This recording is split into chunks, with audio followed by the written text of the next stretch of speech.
भीष्मद्रोणतटा जयद्रथजला गान्धारनीलोत्पला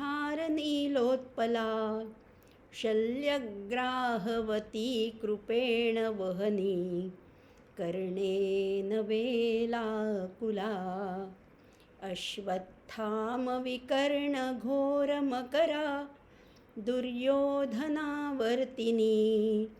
सोत्तीर्णा खलु पाण्डवैरणनदी कैवर्तकः केशवः पाराशर्यवचः सरोजममलं गीतार्थगन्धोत्कटन् नानाख्यानककेसरं हरिकथा सम्बोधनाबोधितं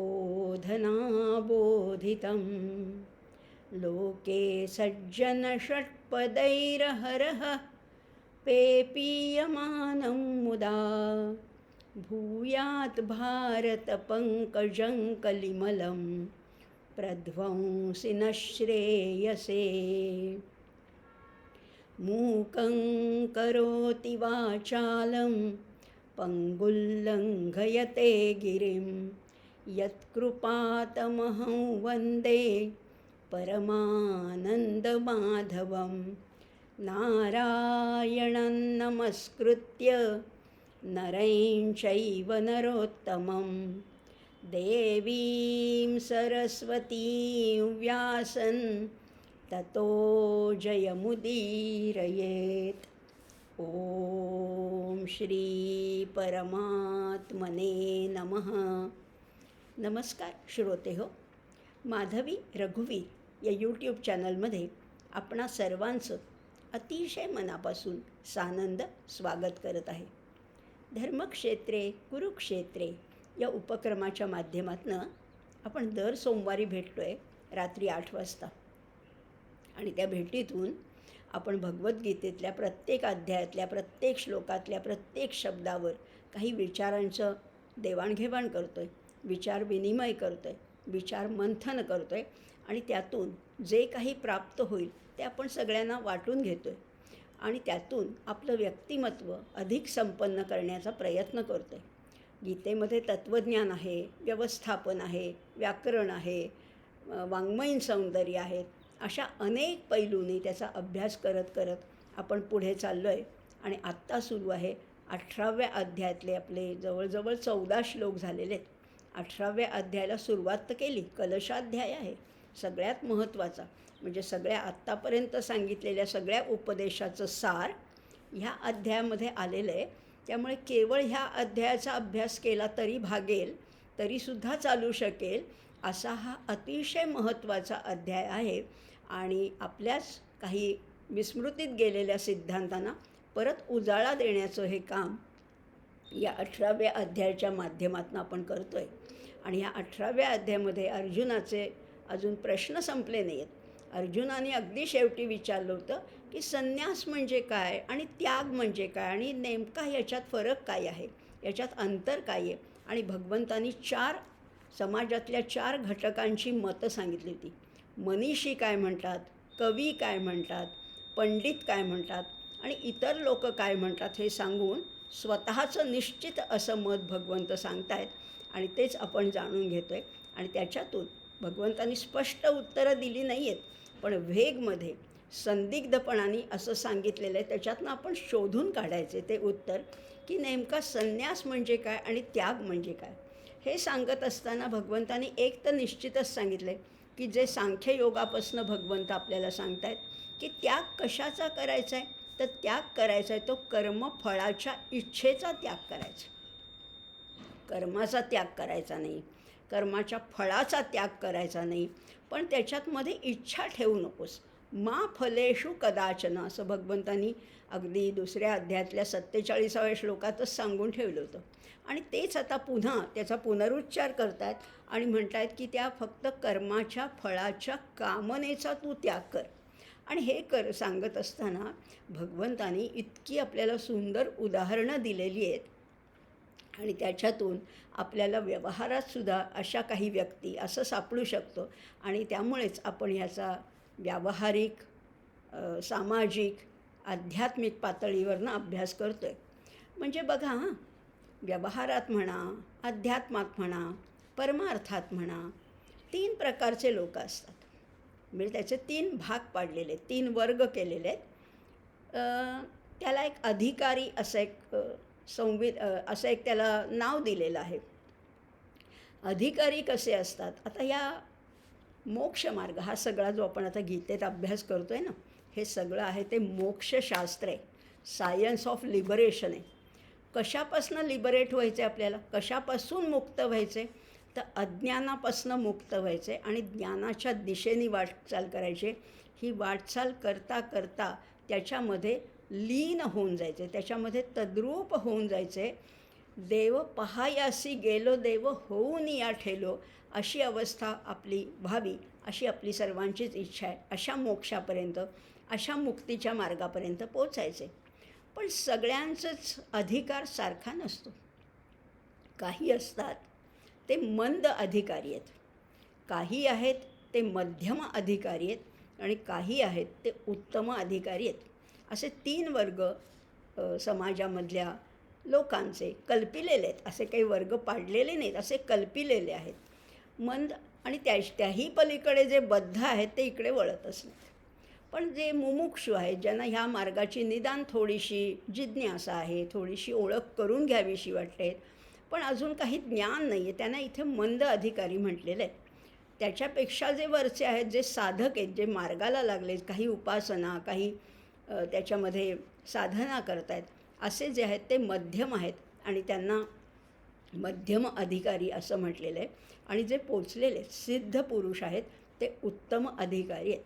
आता ह्या 3 वर्गांचा परमार्थ चालतो तरी कसा? तर मंद अधिकारी जे असतात ना, त्यांचा परमार्थ आहे तो सवडीचा परमार्थ असतो. गंमत वाटेल तुम्हाला, हसू येईल की सवडीचा परमार्थ असतो. सवड म्हणजे सवड जशी मिळेल तसा परमार्थ करू. घर, संसार, मुलं, बाळं, शेती, वाडी, काय जमा खर्च, याच्यातनं आम्हाला थोडी सवड मिळाली तर परमार्थ मार्गाला आम्ही वळतो. हे झाले मंद अधिकारी आहेत. हा सवडीचा परमार्थ आहे. मध्यम जे अधिकारी आहेत, म्हणजे जे साधक मार्गाला लागलेले आहेत, त्यांचा परमार्थ कसा असतो? त्यांचा मात्र आवडीचा परमार्थ असतो. मंद अधिकाऱ्यांचा सवडीचा आहे, मध्यम लोकांचा आवडीचा आहे. त्यांना आवडतं, जसा वेळ मिळेल तसं ते आवडीने ते काम करतात आणि म्हणून त्यांचा परमार्थ आहे तो आवडीचा आहे. मात्र जे उत्तम अधिकारी आहेत, जे तीव्र अधिकारी आहेत, ज्यांची जिज्ञासा अतिशय तळमळीची आहे, असे जे सिद्ध पुरुष आहेत, त्यांचा परमार्थ कसा असतो? तर त्यांचा असतो तो निकडीचा परमार्थ असतो. त्यांना त्याची निकड असते, त्यांना त्याची गरज असते. त्याशिवाय ते राहूच शकत नाही, कारण त्यांचं अनुसंधान सतत कायम असतं. कुठलंही काम करताना ईश्वराचं अधिष्ठान तिथे असतंच. आणि म्हणून हे मंद, मध्यम आणि उत्तम अधिकारी आहे, यांचा परमार्थ असा कल्पिलेला आहे की एकाचा असतो सवडीचा, दुसऱ्याचा असतो आवडीचा आणि तिसऱ्याचा असतो निकडीचा परमार्थ. आपल्याला सुद्धा ही निकड भासली पाहिजे, हे करायला पाहिजे. हा नुसता टाईमपास नाही आहे, हे नुसतं समययापन नाही आहे, तर हा आपल्याला त्याची निकड भासली पाहिजे. जे लोक ह्या मार्गाकडे वळत नाहीत ते आपल्याला विचारतात, हे करून तुम्हाला काय मिळतं? पण खरं सांगा, मिळतो ना आनंद ह्याच्यातून? अतिशय आनंद. आणि ह्याहीपेक्षा परमानंद किंवा त्याही पलीकडे ब्रह्मानंद आपल्याला खरंच प्राप्त करायचा असेल तर ह्या परमार्थ मार्गाची आपल्याला निकड वाटली पाहिजे, गरज वाटली पाहिजे, आवश्यकता वाटली पाहिजे. किती? जितकी पाण्याविना मासोळी तळमळते, तितकंच त्या परमेश्वराशिवाय सगळं जीवन शून्यवत वाटलं पाहिजे. म्हणजे सोडायचं काहीच नाही. मी वारंवार सांगते, सोडायचं काही नाही, संन्यास घ्यायचा नाही, वैराग्य धारण करून कुठे जायचं नाही. तर ह्या संसारात राहूनच प्रत्येक क्रियेमध्ये, प्रत्येक गोष्टीमध्ये, प्रत्येक वस्तूमध्ये, प्रत्येक व्यक्तीमध्ये परमेश्वर बघायला शिकायचे. इतकी निकड वाटली तरच आपल्याला त्या उत्तम अधिकारापर्यंत पोचता येईल. आणि पोचल्यानंतर काय होतं, भगवंतानीच सांगून ठेवलेलं आहे, न द्वेष्ट्य कुशलं कर्म कुशले नानुषज्यते त्यागी सत्वसमाविष्टो मेधावी छिन्न संशय. तो काय करतो, तो अकुशल कर्मापासून दूरही जात नाही किंवा त्याचा द्वेषही करत नाही किंवा कुशल कर्मामध्ये आसक्तही होत नाही. मग तो कसा होतो, तो त्यागी आहे. त्यागी म्हणजे वरवरचा त्याग नाही बरं का, वरवरचा त्याग नाही, तर आतून त्याग आहे. आणि कशाचा त्याग आहे, कर्माच्या फलाच्या कामनेचा त्याग केलेला आहे, त्यागी आहे. आणि असा त्यागी साहजिकच आपोआपच सत्व समाविष्ट होतो. सत्व हे स्वरूप आहे, स्वरूपामध्ये तो तल्लीन होतो. असा सत्व समाविष्टो. मेधावी तर आहेच, आपण मेधावीची व्याख्यासुद्धा पाहिली होती. मेधावी म्हणजे कोण आहे, ज्याला विषयाची उत्तम जाण आहे, समज आहे, ज्याचा निर्णय योग्य आहे, ज्याला वेळेवर आणि योग्य ते सुचतं, हा मेधावी आहे. आणि ह्या मेधावी कसा असतो, छिन्न संशय आहे, हेही सांगितलं होतं. हा विषय बोलून झाला आहे, पण ह्याच्याविषयी आणखीन बोलावंसं वाटतं म्हणून परत बोलते. कारण उपनिषदामध्ये सुद्धा ज्ञानी पुरुषाची लक्षणं सांगताना म्हटलेलं आहे, भिद्यन्ते हृदयग्रंथी, भिद्यन्ते हृदयग्रंथी, छिद्यन्ते सर्व संशयाः, क्षीयन्ते चास्य कर्माणि तस्मिन् दृष्टे परावरे.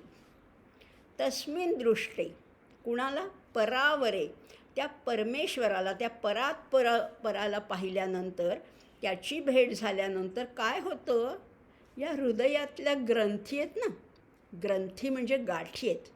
आमच्या हृदयामध्ये खूप गाठी आहेत. कसल्या गाठी आहेत, संशयाच्या गाठी आहेत. आणि गाठी म्हटलं की वळण आलं.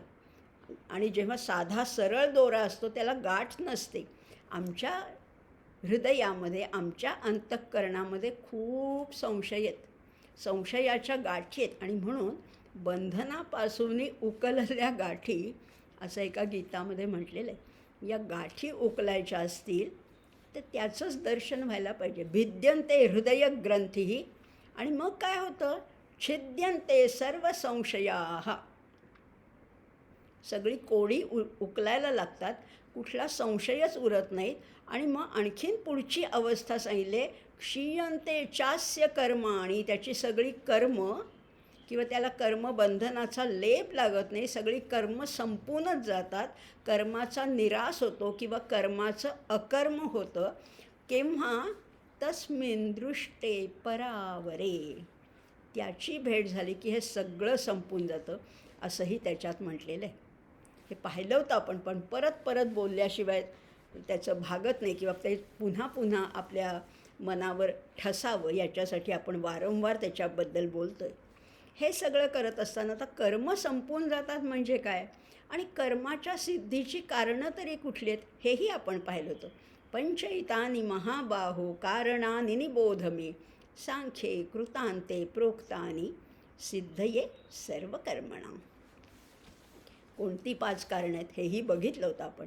पहिलं आहे अधिष्ठान, दुसरं आहे कर्ता, तिसरं आहे करण म्हणजे इन्स्ट्रुमेंट, साधनं, आणि चौथं आहे चेष्टा, विविधाश्च पृथक चेष्टा म्हणजे प्रयत्न, आणि 5वं आहे ते दैव. याच्याबद्दल विस्तृतपणाने बोललो आहे, तरीसुद्धा थोडं बोलते. काय म्हटलेलं आहे, अधिष्ठान पाहिजे, पहिल्यांदा भूमी पाहिजे, बैठक पाहिजे, त्याचं एक आश्रयस्थान पाहिजे. अधिष्ठान आहे, करता एक तरी, कमीत कमी एक करता किंवा अधिक करते पाहिजे, साधनं उत्तम पाहिजे. हे सगळं करत असताना बघा, आता हे सगळं करत असताना आपल्याला अनेक गोष्टी आपण पाहिल्यात. काय म्हटलं होतं, तर अधिष्ठान कसं पाहिजे बघा. आता आपण थोडंसं त्याच्याबद्दल आणखीन बोलूया की अधिष्ठान आधी चांगलं निवडायचे. शेती करायची आहे ना, तर आधी जमीन चांगली पाहिजे. जमीनच ओसाड असेल, माळरान जमिनीवर करू शकता, पण आधी जमीन उत्तम निवडायला पाहिजे. करता कसा पाहिजे, म्हणजे आपण स्वतः किंवा जो करणारा आहे तो कसा पाहिजे, त्याचं ज्ञान, त्याचं धैर्य, त्याची निष्ठा, त्याचे प्रयत्न उत्तमच पाहिजे. त्याच्याविषयी आत्ता म्हटलं ना निकड पाहिजे, त्याच्याविषयी तळमळ पाहिजे. साधनं कशी पाहिजेत? योग्य पाहिजेत, चालणारी पाहिजेत, कुरकुरणारी साधनं नकोत, नीटनेटकी असायला पाहिजे, कार्यक्षम असायला पाहिजे. आणि चेष्टा म्हणजे हालचाली कशा पाहिजेत? हालचाली म्हणजे प्रयत्न, योग्य ते कौशल्य पाहिजे. या 4 गोष्टी यथायोग्य असल्या तर ते कर्म चांगल्या रीतीने सिद्धीला जाऊ शकतं. पण 5वी गोष्ट आहे ना, 5वी गोष्ट महत्त्वाची आहे, ती आहे दैव. दैव म्हणजे काय हे आपण पाहिलं होतं. आता दैवाला दोष कधीच द्यायचा नाही, कारण दैव हे कधी अनुकूल असेल, कधी प्रतिकूल असेल. दैव म्हणजे नशीब नाही, अज्ञात घटक आहेत आपल्या. कधी कधी आपण सरळ रस्त्याने चाललो असलो तरीसुद्धा संकट येऊ शकतो. आणि कधीकधी अगदी आडमार्गाने जाताना सुद्धा कधीकधी प्रवास सुखाचा सुद्धा होऊ शकतो, होतं ना. किंवा अगदी आपल्याला अनुभव आहे, आपण व्यवहारात बघतो की अगदी साधं टॉन्सिल्सचं ऑपरेशन असेल किंवा अगदी साधं मायनर ऑपरेशन असेल, त्याच्यातसुद्धा एखादा रुग्ण दगावू शकतो. आणि एखाद्या कॉम्प्लिकेटेड केसमधला रुग्ण अतिशय खडखडीत बरा होऊन पुन्हा पुनर्जीवन मिळाल्यासारखं नवजीवन त्याला प्राप्त होऊ शकतं. म्हणजे हे दैव आहे, हे आपल्या हातात नाही आहे. म्हणून तर आपण कुठल्याही मंगल कार्यामध्ये, लग्न कार्यामध्ये किंवा कुठल्याही कार्यामध्ये आपण म्हणतो ना, खरं म्हटलं तर आपणच सगळं करतो. आपणच हॉल बुक करतो, ते नवरा नवरी पसंती देणं घेणं मान पान सगळं आपणच ठरवतो, सगळं आपणच करत असतो. तरीसुद्धा आपण लिहितो ना पत्रिकेत, कार्यसिद्धीस नेण्यास श्री समर्थ आहेत. आता श्री समर्थ आहेत म्हणजे कोण? श्री म्हणजे आपण गणपती म्हणतो, देवता म्हणतो, तुमचं कुलदैवत असेल. पण श्री हा तो अज्ञात घटक आहे. त्याला एक नमस्कार करायचा आहे, त्याला एक त्याचा योग्य मान द्यायचा आहे. कार्यसिद्धीस नेण्यासाठी श्री समर्थ आहेत असं म्हणून त्या कार्याला प्रारंभ करायचा आहे. म्हणजे मग ही 4 घटक जे आपल्या हातात आहेत तेही अनुकूल होतील आणि दैवही अनुकूल होईल. आणि दुसरं सगळ्यात महत्त्वाचं म्हणजे असं हा 5वा घटकाचं महत्त्व मान्य केलं की अहंकार बळावत नाही. नाही तर मीच केलं, मी शहाणाच आहे, माझं नियोजन म्हणजे काय, मी भारीच आहे, असं नाही म्हणायचं. त्या दैवाचा वाटा त्याला द्यायचाच आहे. त्यामुळे दैवाचा विचार कसा करायचा? फलापुरता करायचा. यश मिळालं तर दैव अनुकूल आहे असं मानायचं. अपयश मिळालं तरीसुद्धा त्यांनी खचून जायचं नाही. आणि एवढं जर का खरं मान्य केलं ना, तर अहंकार बळावत नाही. कारण कोणतं कर्म करायचं ह्याचं स्वातंत्र्य माणसाला आहे, पण माणसाचं मोठंपण हे त्याच्या निर्णयावरच शेवटी अवलंबून असतं ना. शेवटी काय आहे आयुष्य म्हणजे तरी काय आहे? आपण घेतलेले योग्य निर्णय. मागे वळून बघा एकदा, आयुष्यामध्ये एकदा मागे वळून बघूया की अगदी पहिल्यापासनं किंवा लहानपणापासनं किंवा थोडा कळत्या वयात म्हणा, कॉलेजला असताना कोणती ब्रँच घ्यायची, कुठे जायचं, विवाहाच्या वेळेस कुठला जोडीदार निवडायचा, हे सगळे निर्णय आपण जसे जसे घेतले त्याच्यावर आपलं जीवन घडत जातं ना. अहो एवढंच कशाला, तुम्ही आम्ही तर सामान्य माणसं. अगदी वैदेही, जानकी, जनकनंदिनी सीता हिनीसुद्धा निर्णय घेतले, जे योग्य निर्णय घेतले त्याच्यामुळेच सगळ्या गोष्टी अनुकूल घडत गेल्या आणि त्याच्यामुळेच हे सगळं रामायण घडलं. खरं तर हनुमंत गेला होता नाही का, तिला लंकेमधनं आणायला, म्हणजे तिचा शोध घ्यायला हनुमंत गेला होता. आणि हनुमंताबरोबर ती येऊ शकली असती. हनुमंत काय शक्तिमान होता, त्याच्या खांद्यावर बसूनसुद्धा ही सीता आली असती, पण ती आली नाही. परपुरुषी म्हणाली, मला इथून नेतील तर माझे प्रभू श्री रामचंद्रच नेतील, मी दुसऱ्या परपुरुषाबरोबर येणार नाही. जरी तो सेवक असला, जरी तो दास असला, माझ्या पतीचा दास असला, तरी मी त्याच्याबरोबर येणार नाही. हे योग्य निर्णय घेण्यातच सीतेची खरं तर थोरवी आहे. त्यामुळे ह्या निर्णय आपण घ्यायचे, कर्म आपणच करायचे, स्वातंत्र्य आपल्याला आहे. आणि ज्याला हे ज्ञान आहे तो चुकीचे निर्णय घेतच नाही. ज्याला आरोग्यशास्त्र माहिती आहे तो पोट बिघडलं असताना 2 प्लेट भजी खाणार नाही, बशीभर चिवडा खाणार नाही. त्यामुळे ज्याला डायबेटीस आहे तो उगीच गुलाबजाम मारणार नाही. अशा ज्या गोष्टी आहेत ना, ह्या सगळ्या निर्णयावरच अवलंबून आहेत. मात्र त्या दैवाचा वाटा मान्य करायचा आहे, त्याला त्याचा मान द्यायचा आहे आणि त्याप्रमाणे आपण आचरण करायचं. हे सगळं करूनसुद्धा यश मिळालं तर त्या दैवाला त्याचा यशाचा वाटा निश्चितपणाने द्यायचा आहे, हेही आपण पाहिलं होतं. आता हे बोललो आपण अधिष्ठानं तथा करता वगैरे, 14 श्लोकापर्यंत आलो होतो. आज जरा त्याच्या पुढचा भाग, एक्सटेन्शन त्याचं बघणार आहोत बरं का. एक्सटेन्शन काय आहे, पुढे भगवंत काय म्हणतात. आता हे तर आपण चांगल्या गोष्टीबद्दल बोललो, मागच्या वेळेस पुष्कळ बोललो, शेतीबद्दल बोललो, सॉफ्टवेअर इंजिनिअरिंग असेल, शाळा असेल, कारखाना असेल, कुठलीही गोष्ट करायची असेल तरी हीच 5 कारणं आहेत.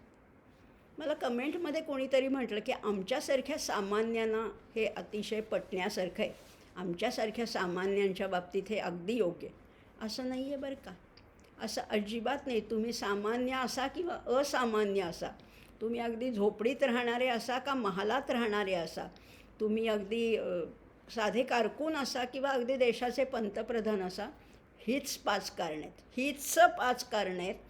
कुणालाही ह्याच्यातनं सुटका नाही. ह्या जगात घडणारी प्रत्येक गोष्ट बरं का, मी म्हणते लक्ष द्या, प्रत्येक गोष्ट ह्या 5 कारणावरच अवलंबून आहे. आणि ती कर्म कुठली, जगात घडणारी यच्चयावत कर्म याच 5 कारणावर अवलंबून आहेत. भगवंत आता ह्याचा आणखीन विस्तार करत आहेत. भगवंत म्हणत आहेत, शरीर वांग मनोभिर्यत कर्म प्रारभते नरः न्याय्यं वा विपरीतं वा पंचहिते तस्य हेतवा. सांगूनच टाकले भगवंत, कुठेही लूप होल सोडत नाहीत, कुठे पळवाटा सोडत नाहीत. तुम्हाला इकडे, आणि हेच तर सूत्र आहे ना, हाच तर सिद्धांत आहे. सिद्धांतामध्ये पळवाटा नसतात, लूप होल्स नाहीत. भगवंत म्हणतात कुठलंही कर्म असो, शरीराने केलेलं आहे का, ठीक आहे शरीर. वांग, वाणीने केलं आहे का, ठीक आहे वाणी. शरीर वांग मनो, मनाने सुद्धा कर्म करू शकतो ना. मनाने एखाद्याचं अहित चिंतणं, मनाने एखाद्याचं अकल्याण साधणं होऊ शकतं. वाणीने सुद्धा दुखावता येतं, वाणीने जोडता पण येतं. आपण हे पुष्कळ वेळेला पाहिलं, 17व्या अध्यायामध्ये पण पाहिले. शरीराने सुद्धा प्रत्यक्ष कार्य करता येतं. ह्या तिन्ही घटकांनी किंवा इतर, शरीर वांग मनोभिर्यत, यत म्हणजे यच्छ यावत, जे कर्म करते, कर्म प्रारभते नरः. हे कुणाला ॲप्लिकेबल आहे, कुणाला लागू आहे, नरः. कुत्र्या मांजराच्या कर्माला हे लागू नाही आहे बरं का. शरीर वांग मनोभिर्यत कर्म प्रारभते नरः.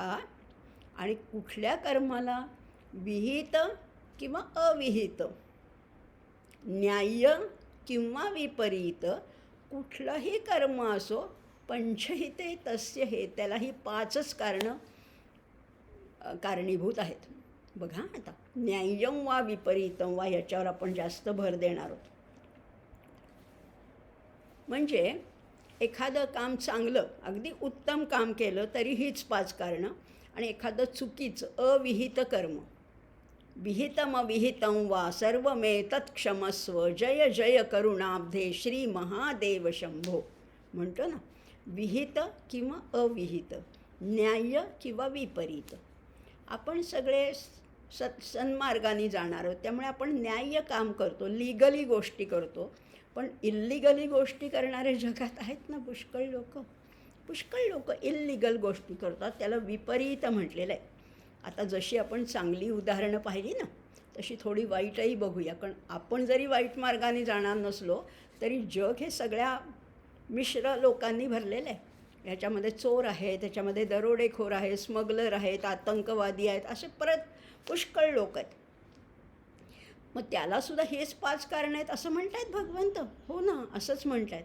बघूया, एखादी चोरांची टोळी आहे बरं का, दरोडेखोरांची एखादी गँग आहे आणि त्यांना दरोडा घालायचा आहे. तरीसुद्धा त्यांना अधिष्ठान पाहिजेच ना.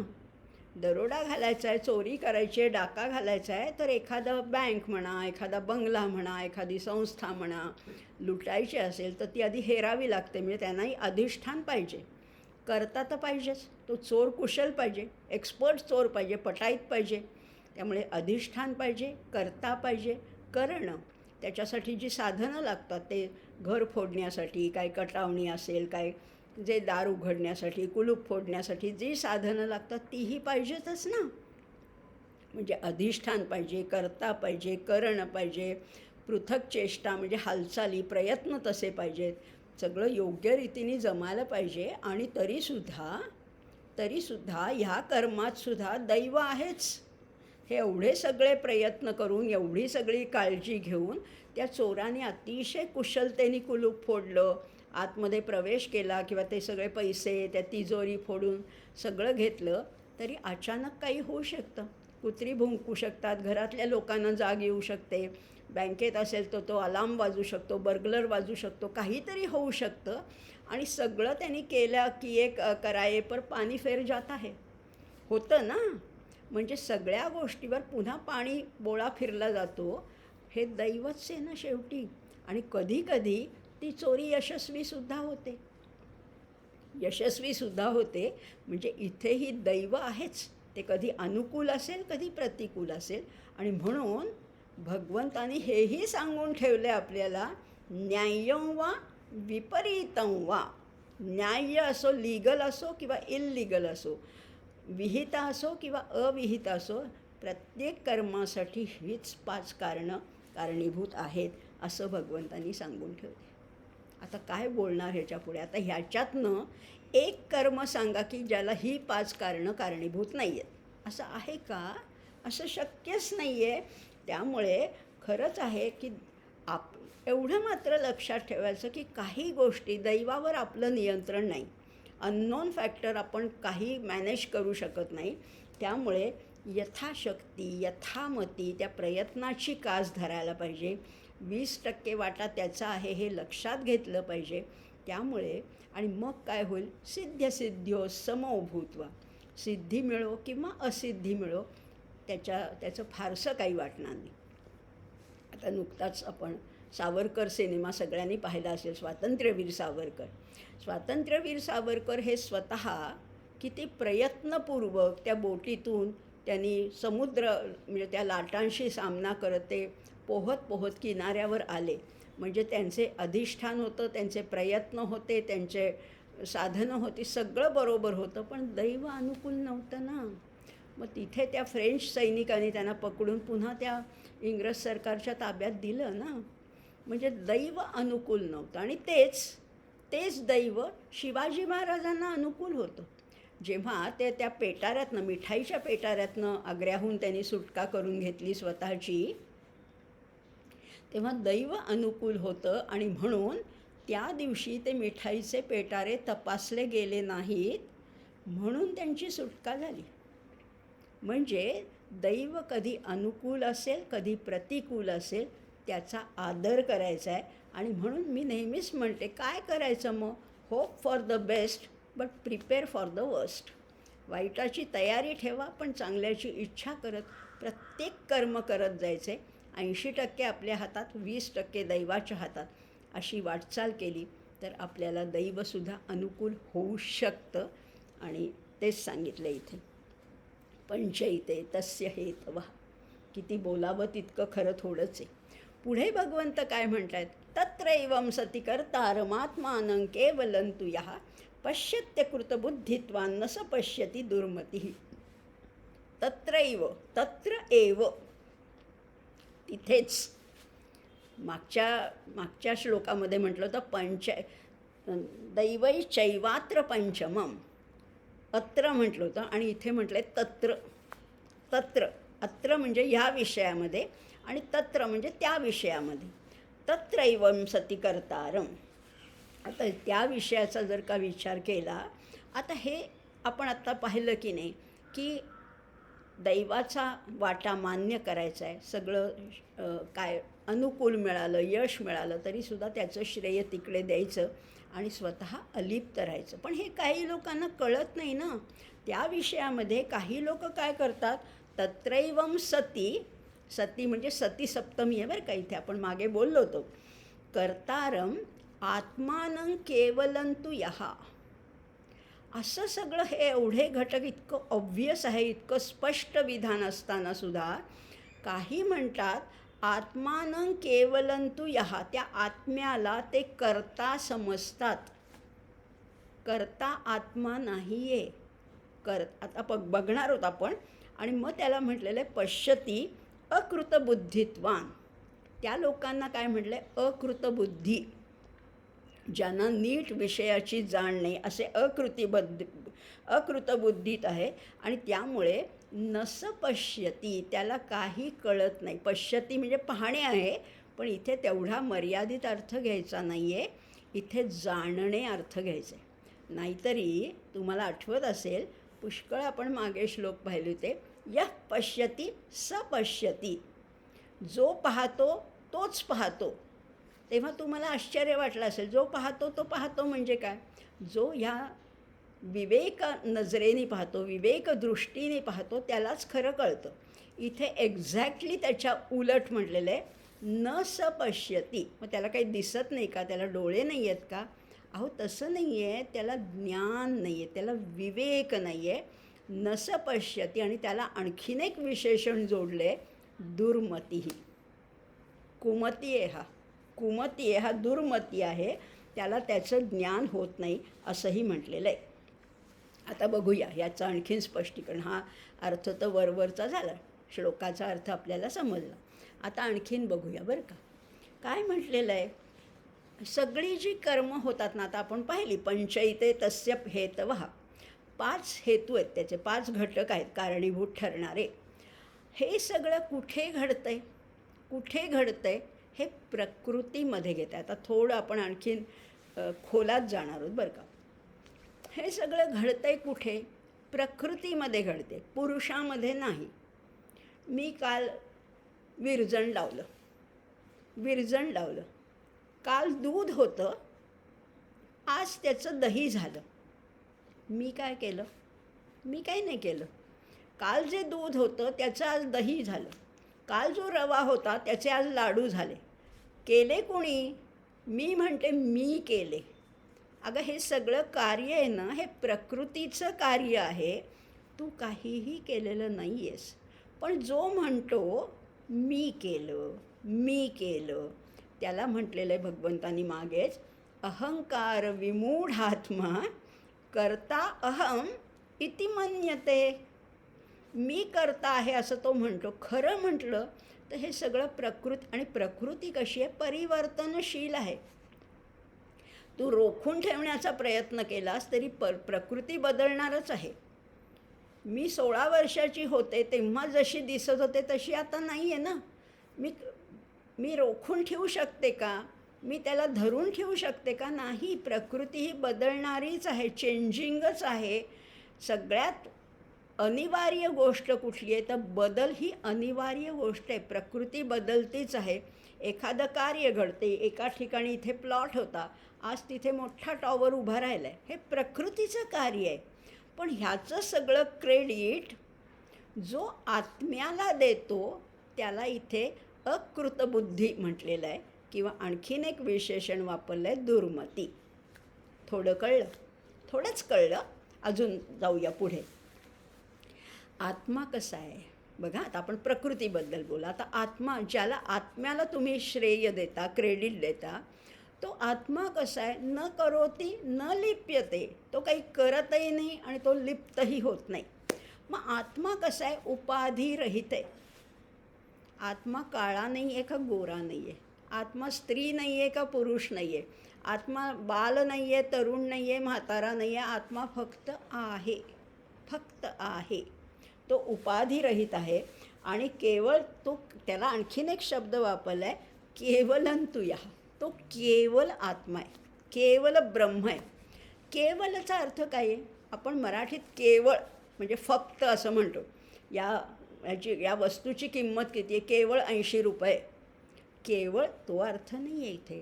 केवलचा आणखीन सूक्ष्म, आणखीन व्यापक अर्थ आहे. केवल याचा अर्थ आहे वन अँड ओनली, एकमेव अद्वितीय. तो आत्मा कसा आहे? केवलंतु यः. केवल आत्मा आहे. तो केवल असताना त्याला म्हणजे त्याच्या पलीकडे तो अलिप्त आहे, तो निस्संग आहे, तो कूटस्थ आहे, तो साक्षी आहे. आणि त्याला जो कर्ता मानतो, जो त्याला म्हणतो की हे आत्म्याने केलं आहे, तो कसा आहे? अकृतबुद्धी आहे. आता अकृतबुद्धी हे हेतूच्या स्वरूपात आलं आहे आणि दुर्मती हे विशेषणाच्या स्वरूपात आलेलं आहे. असा जो कोणी आहे तो आत्म्याला कर्ता मानत असतो. खरं म्हटलं तर कर्तृत्व कुठे आहे लक्षात घ्या. आता आपण थोड्या आणखीन सैद्धांतिक विषयाकडे जाणार आहोत. कर्तृत्व हे प्रकृतीमध्ये आहे, आत्म्यामध्ये नाही. आत्मा जसा आहे तसाच आहे. आत्म्यामध्ये किंचितही बदल होत नाही. मी लहानपणी होते तेव्हा माझा आत्मा बालस्वरूपात होता, आता म्हातारा झाला असं नाही आहे. आत्मा आहे तसाच आहे. म्हणून तर आपण पाहिलं होतं ना, तो म्हणतोय खरं म्हणजे भगवंत म्हणतायत, नैव किंचित करोमी ती युक्तो मन्येत तत्त्वविद. हे कळायला पाहिजे, मी काहीही करत नाही. आणि हे केव्हा म्हणतोय? पश्यन् शृण्वन् स्पृशन् जिघ्रन् नश्नन् गच्छन् स्वपन् श्वसन्. खरं तर मी सगळंच करते की असं मला वाटते. मी बोलते आहे, मी चालते आहे, मी खाते आहे, मी झोपते आहे, मी उठते आहे, मी फिरायला जाते आहे, मीच करते आहे.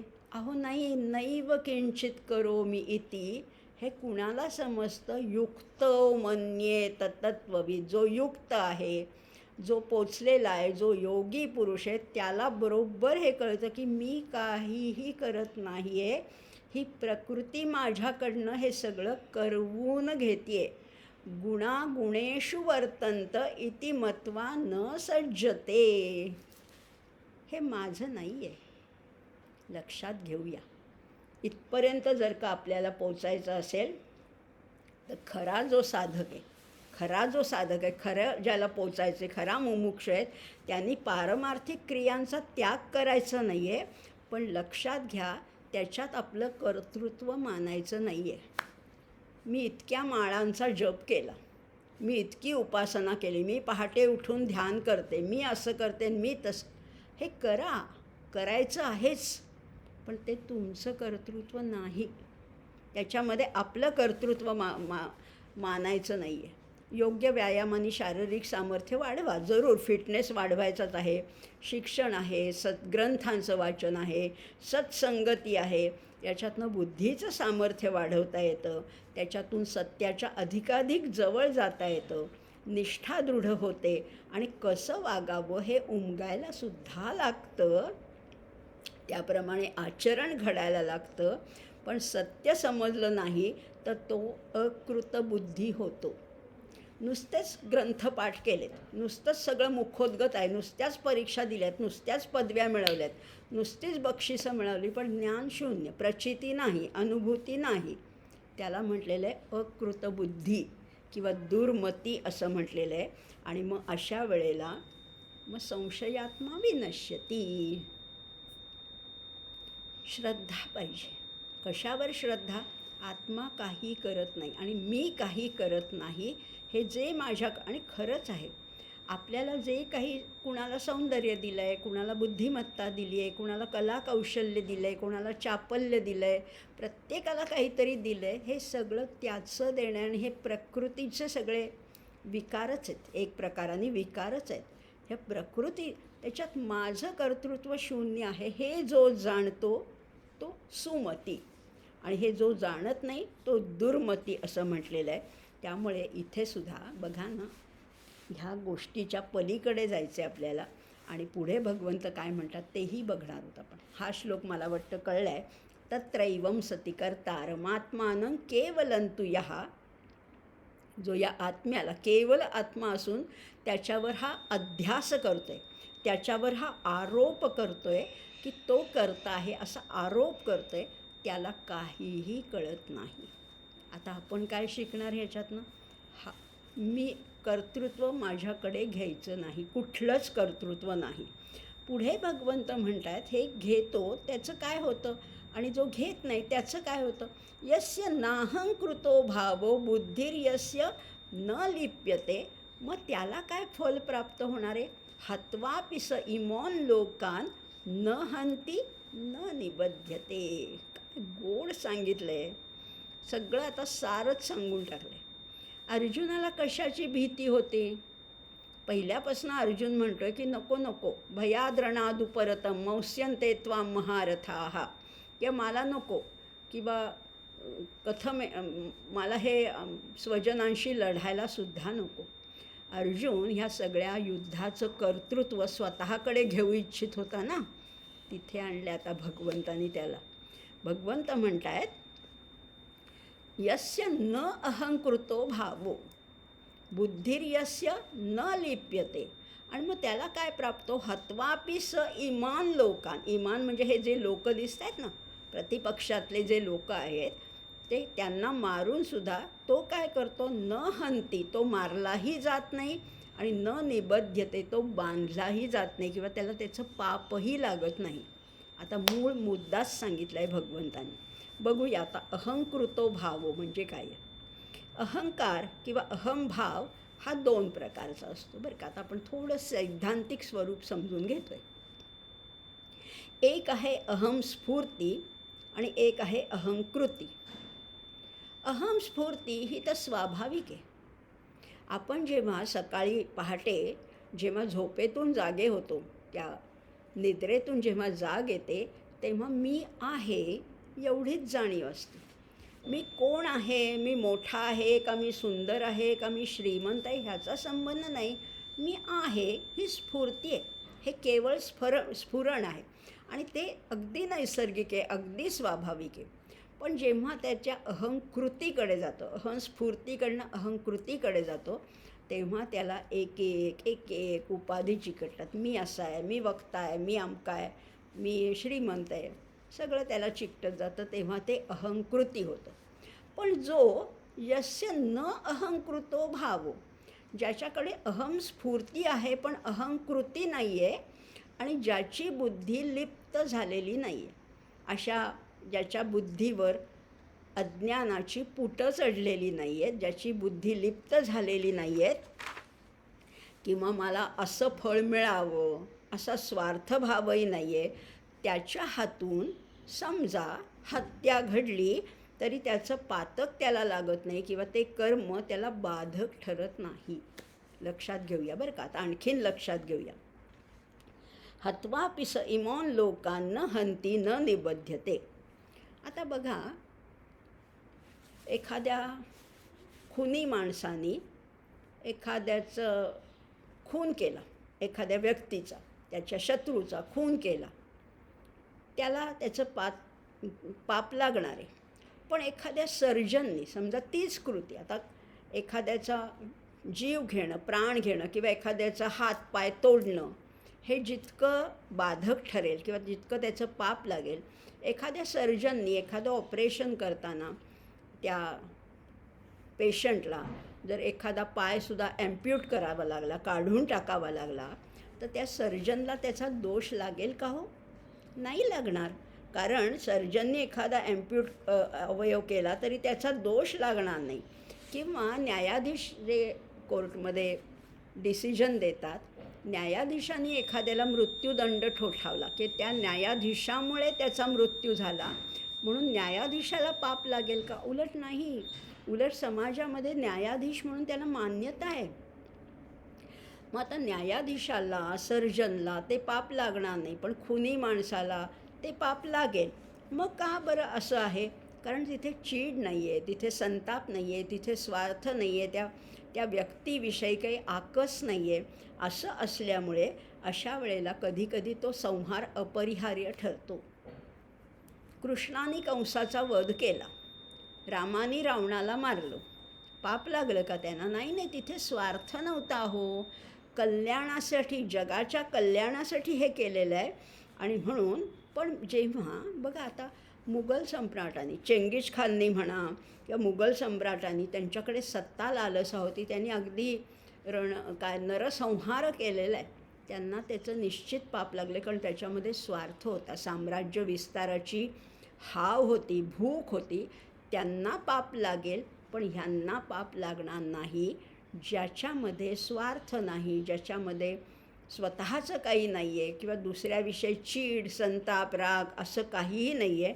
अशांना त्याचं पाप लागत नाही. आणि म्हणून म्हटलेलं आहे, न हंती न निबध्यते. तो मारतही नाही आणि त्याला पापही लागत नाही.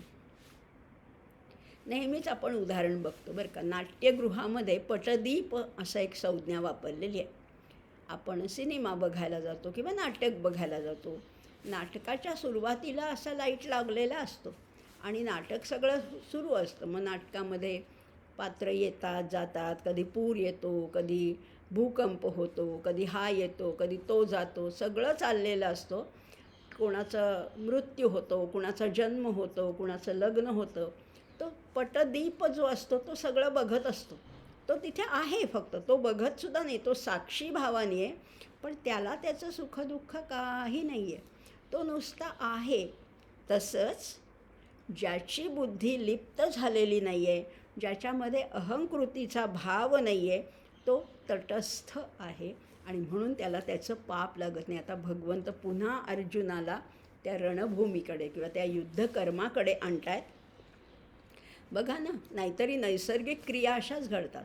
पावसामुळे, अति पाण्यामुळे, अति पाऊस झाल्यामुळे एखाद्याचा जीव जातही असेल, जीवजंतू मृत्युमुखी पडतही असतील आणि एखाद्याला पावसामुळे वरदान मिळत असेल, जीवदान मिळत असेल.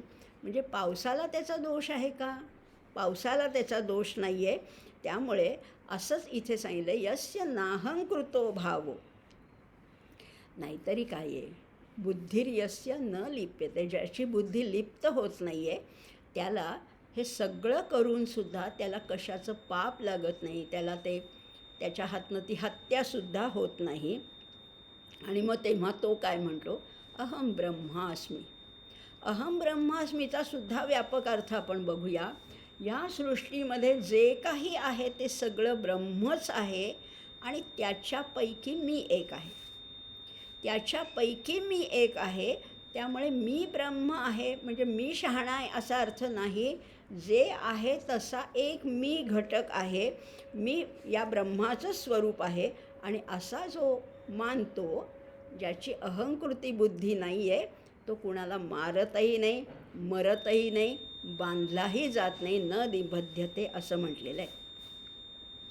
आणखीन पुढे जायचं, पुढे जाऊया. ज्ञानई ज्ञेयं परिज्ञाता त्रिविधा कर्मचोदना करणं कर्म करते ते त्रिविध कर्मसंग्रह.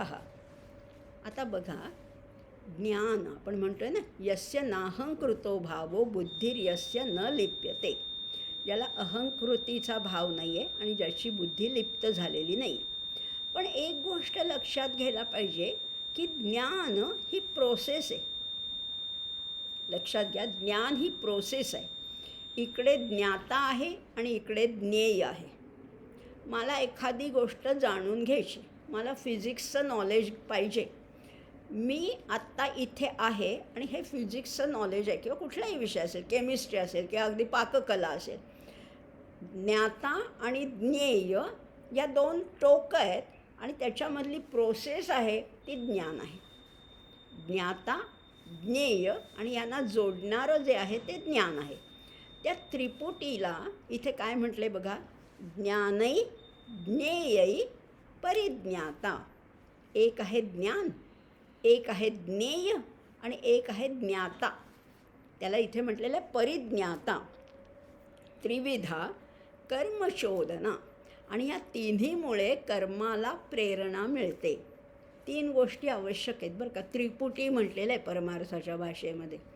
या त्रिपुटीमुळे कर्माला प्रेरणा मिळते आणि करण, कर्म आणि कर्ता या तिन्हीच्या सहयोगाने कर्म पूर्ण होतं. बघा, आता 3 गोष्टींची त्रिकूट आपण बघणार आहोत. ज्ञान, ज्ञेय आणि परिज्ञाता या कर्माच्या प्रेरणा आहेत. कर्माला सुरुवात तिथनं होते आणि करण, कर्म आणि कर्ता या तिन्हीच्या सहयोगाने कर्म पूर्ण होते. आता बघा हां, आता आणखीन थोडंसं व्यावहारिक उदाहरण बघणार. इतकं व्यावहारिक नाही बरं का, पण आपण समजून घेण्यासाठी फक्त बघतोय. त्या उदाहरणामध्ये गुंतायचं नाही. आपल्याला मुख्य सिद्धांताकडे जायचे. दृष्टांताकडनं सिद्धांताकडे जायचे. दृष्टांतामध्ये थांबू नका. खेडेगावातलं एक व्यक्ती आहे, खेडूत एक माणूस आलेला आहे त्याला माहितीच नाही आहे. शहरात आला पहिल्यांदाच पाहिलं टी व्हीवर ही माणसं कशी काय दिसत आहेत, या रेफ्रिजरेटरमध्ये हे सगळं गार कसं काय होतं आहे, वॉशिंग मशीनमध्ये कपडे कसे काय धुतले जात आहेत, हे नुसतं त्यांनी पाहिलं. माहिती नव्हतं त्याला, आत्ता पहिल्यांदाच पाहिलं. मग त्याविषयी तो जाणून घेतो. ज्ञेय काय हे वॉशिंग मशीन म्हणजे नेमकं काय आहे, कसे कपडे टाकायचे, कुठे साबण टाकायचा, कसं पाणी यायचं, हे जाणून घेतलं. म्हणजे तो ज्ञाता होता, त्याने हे जाणून घेण्याची इच्छा होती. ज्ञेय, ते वॉशिंग मशीन हे त्याचं ज्ञेय होतं आणि मधली प्रोसेस आहे ती ज्ञान होती. मग आता हे जाणून घेतलं, त्याचा त्याला उपयोग समजला, त्याला कळलं की ह्याचं किती लाभ आहेत. आणि मग तो काय करतो, त्याला ज्ञान झालं तेव्हा त्यांनी या वस्तू विकत घ्यायच्या ठरवल्या. म्हणजे कर्माला प्रेरणा मिळाली. समजते ना, अगदी व्यावहारिक उदाहरण दिलं आहे. त्यांनी ह्या वस्तू घ्यायच्या ठरवल्या, ती त्याची कर्मप्रेरणा झाली. त्या दुकानात जाऊन घेणं हे झालं करणं, आणि तो आहे कर्ता. करणं कर्म करते ते त्रिविध कर्मसंग्रह असं म्हटलेलं आहे.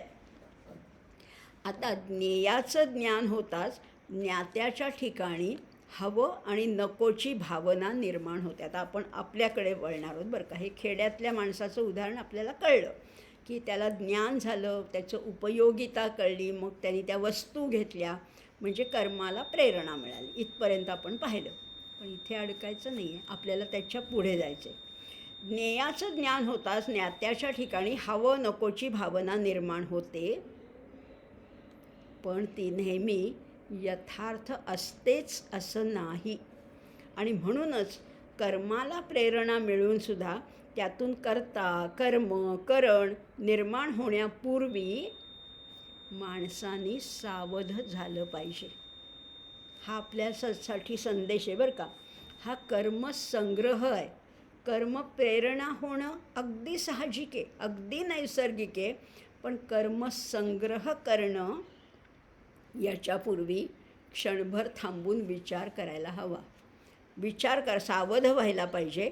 आणि म्हणून गीता सांगते की निर्णयाला शास्त्राचा आधार असावा. निर्णय घेतला, आम्हाला वाटलं की हे घ्यावं, नाहीतरी बाजारात इतक्या वस्तू रोज नवीन येत असतात, आम्ही सगळ्याच काही घेत नाही, कारण आम्ही त्यापूर्वी विचार करतो की हे आवश्यक आहे का, हे माझ्या घराला परवडणार आहे का, चालणार आहे का, उपयोगी आहे का. म्हणजेच निर्णय घेण्यापूर्वी एकदा शास्त्राधार तपासून बघा. एकदा आपल्या मनाची खात्री करायची. म्हणून तर आपण 16व्या अध्यायाच्या शेवटी पाहिलं, तस्मात् शास्त्रं प्रमाणन्ते कार्याकार्य व्यवस्थितौ. म्हणजे बघा, आता ज्ञाता, ज्ञेय आणि ज्ञान या त्रिपुटीने कर्माला प्रेरणा जर का दिली नाही, जर ती त्रिपुटी तटस्थ राहिली, अलिप्त राहिली, तर फार मोठ्या आनंदाची निर्मिती होते. ज्ञाता, ज्ञेय आणि ज्ञान या कर्माला प्रेरणा देणाऱ्या जरी त्रिपुटी असली तरी तिथे तटस्थ राहता यायला पाहिजे. तिथे तटस्थ राहिलं, अलिप्त राहिलं तर फार मोठ्या आनंदाची निर्मिती होते. नाहीतरी काय आहे, जगामध्ये पुष्कळ उलाढाली घडत असतात. जगामध्ये अनेक गोष्टी घडत असतात, चांगल्या, वाईट, बऱ्या, मध्यम, अनुकूल, प्रतिकूल सगळ्या गोष्टी घडत असतात. ही रंगभूमी आहे, फक्त त्याचा तटस्थतेने आस्वाद घेता आला पाहिजे. सगळ्यामध्ये आपण इन्व्हॉल्व व्हायचं नाही आहे. सगळीकडे मी असलीच पाहिजे असं नाही आहे. चालू दे, हे जे सगळं चाललं आहे ना, हे चालू दे. मला त्याचं थोडं अलिप्ततेने, थोडं तटस्थतेने, थोडं साक्षी भावाने, अगदी माझ्या घरातसुद्धा थोड्या तटस्थतेने त्याचा अनुभव घेता आला तर ह्या गोष्टी आपल्याला निश्चित टाळता येतील आणि त्याच्यापासून आनंदाची निर्मिती करता येणार आहे. काय एक हा उद्देश नाही आहे बरं का. मी एवढं हे सांगते, हे अतिशय व्यावहारिक पातळीवरचं आहे. पण आपण ह्याच्यातनं एवढं समजून घ्यायचं की ह्या त्रिपुटी आहेत: ज्ञाता, ज्ञेय, ज्ञान.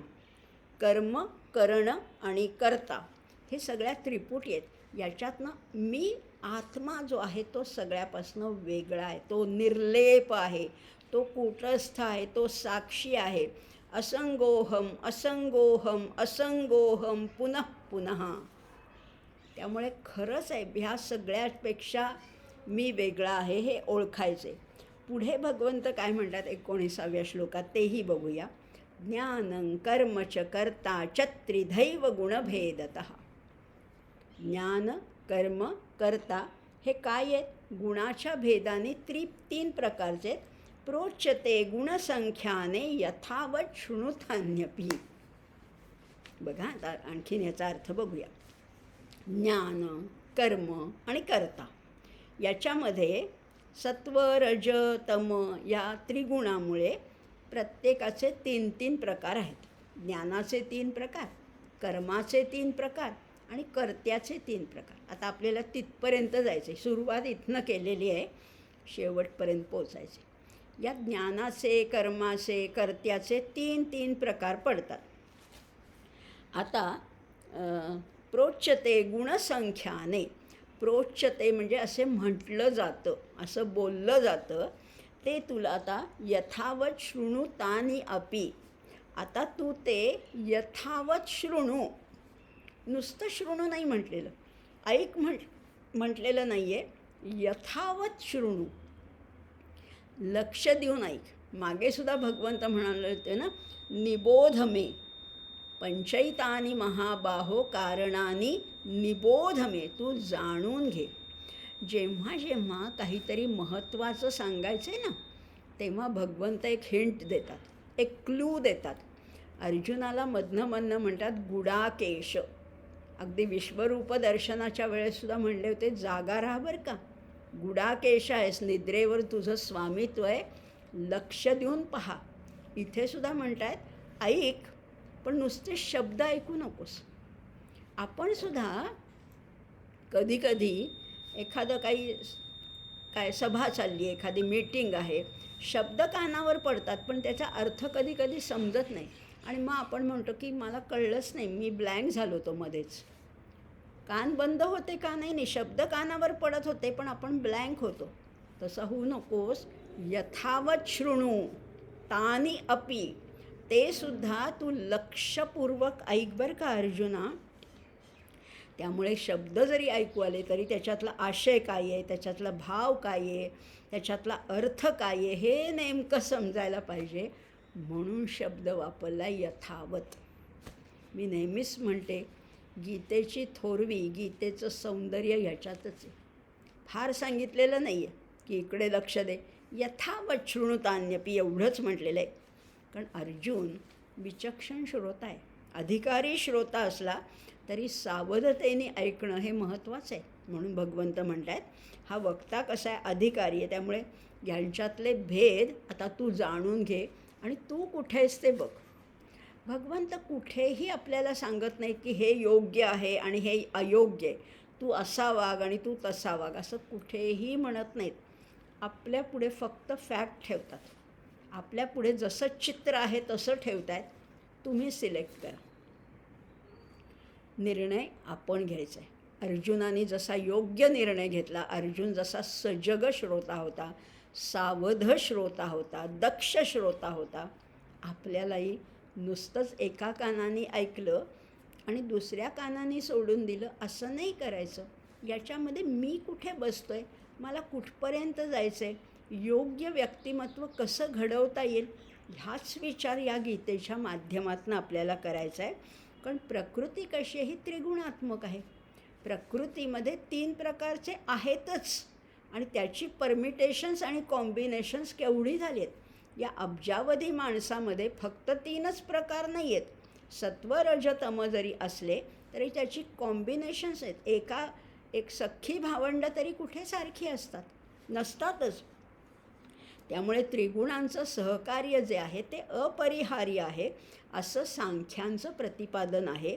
त्यामुळे 3ही गुण जे आहेत ना ते एकमेकांच्या आश्रयाने राहत असतात. कधी हा गुण जास्त, कधी तो गुण जास्त. 14व्या अध्यायामध्ये पाहिलं होतं. म्हणजे बघा ना, 3 गोष्टी आवश्यकच आहेत सगळ्या ठिकाणी. कधी ह्याचं प्राबल्य आहे, कधी त्याचं प्राबल्य. म्हणजे साधं सोपं उदाहरण बघायचं का, निरांजन लावतो आपण किंवा समई लावतो, त्याच्यासाठी 3 गोष्टी आवश्यकच आहे. तेल आवश्यक आहे, वात आवश्यक आहे आणि ज्योत म्हणजे अग्नी आवश्यक आहे. या तिन्हीच्या सहकार्याने तो प्रकाश आपल्याला मिळत असतो. तेल, वात आणि दिवा या तिन्हीच्या ह्यानी ती ज्योत प्रकाशत असते. म्हणून तसंच हे 3 भेद या संपूर्ण विश्वामध्ये असे भरून राहिलेले आहेत आणि हे अर्जुना तू समजून घे. आता बघा काय म्हटलेलं आहे, सर्वभूत ज्ञानं कर्म च कर्ता च त्रिधैव गुणभेदतः. या गुणांच्या भेदाने 3 प्रकार जे पडतात त्याचं तू स्वरूप समजून घे. आता मागचा सुद्धा आपण जो श्लोक पाहिला होता की नाही, त्याच्यामध्ये सुद्धा आपण पाहिलं होतं की त्या काय कर्माच्या हेतूनुसार त्याचे फरक पडतात किंवा त्याचं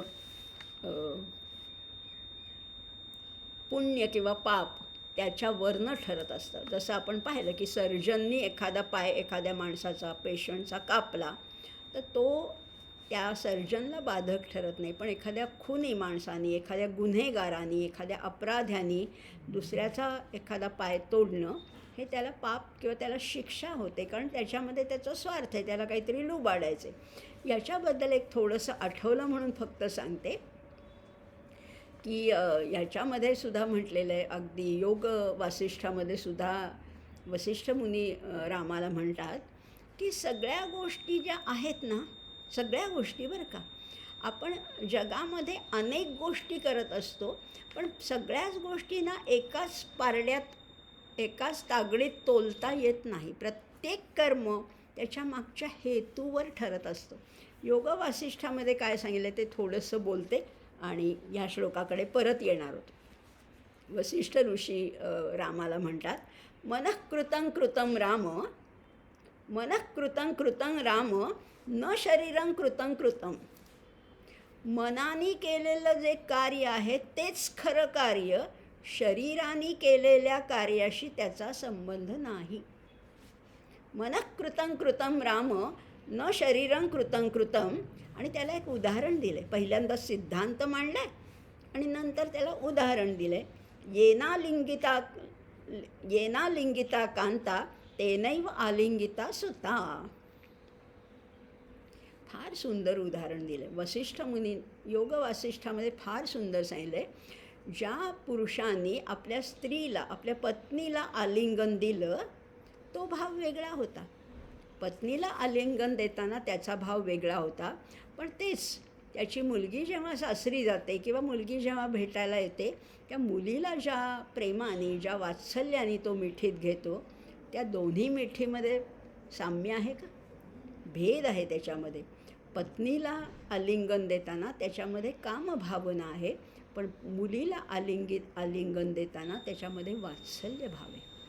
हेच आपल्याला समजून घ्यायचं आहे. भगवंत जे म्हणतात न हंती न निबध्यते, त्याच्यामध्ये भाव आहे तो हाच भाव आहे की यस्य नाहंकृतो भाव, ज्याच्यामध्ये भाव वेगळा आहे, ज्याच्यामधली बुद्धी वेगळी, बुद्धी कर्मानुसारिणी असं म्हटलेलं आहे.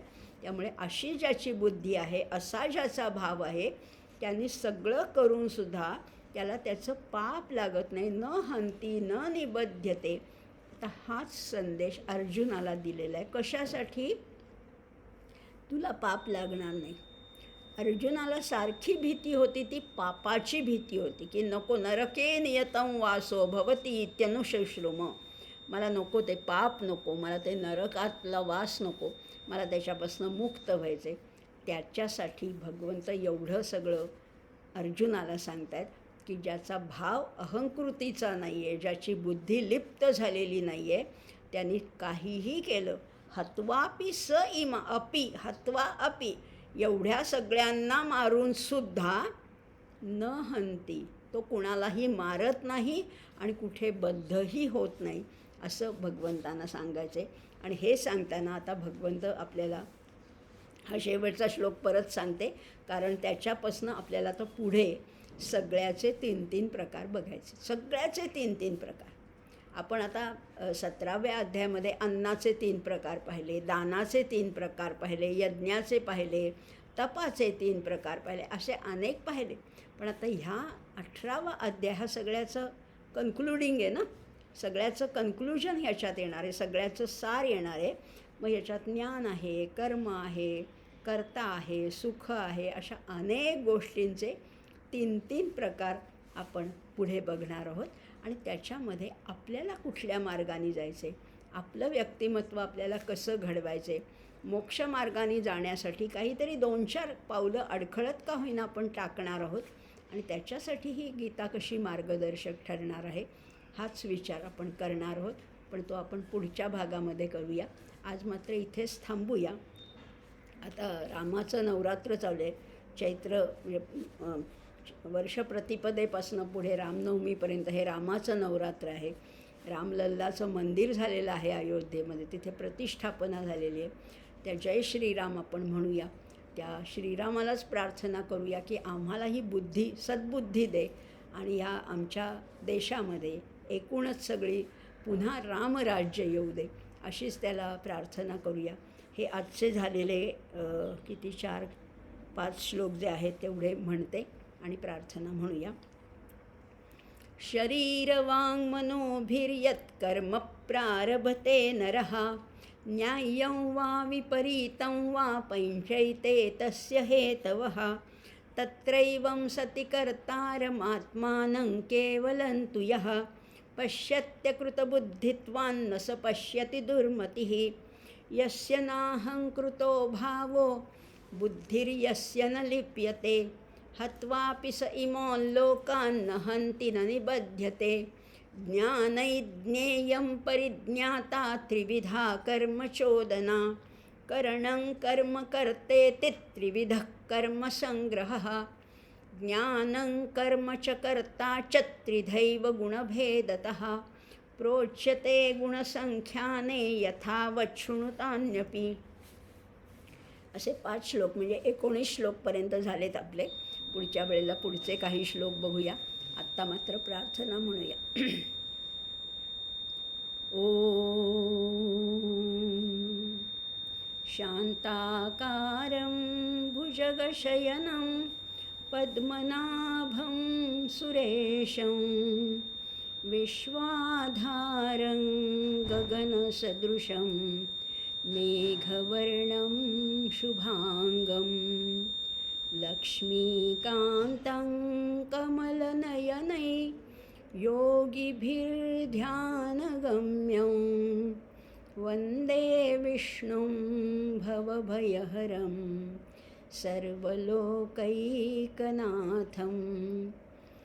यं ब्रह्मा वरुणेन्द्ररुद्रमरुतस्तुन्वन्ति दिव्यैस्तवैः वेदैः साङ्गपदक्रमोपनिषदैर्गायन्ति यं सामगाः ध्यानावस्थिततद्गतेन मनसा पश्यन्ति यं योगिनो यस्यान्तन्न विदुःसुरासुरगणा देवाय तस्मै नमः देवाय तस्मै नमः. भगवान गोपाल कृष्ण महाराज की जय. गीता माता की जय.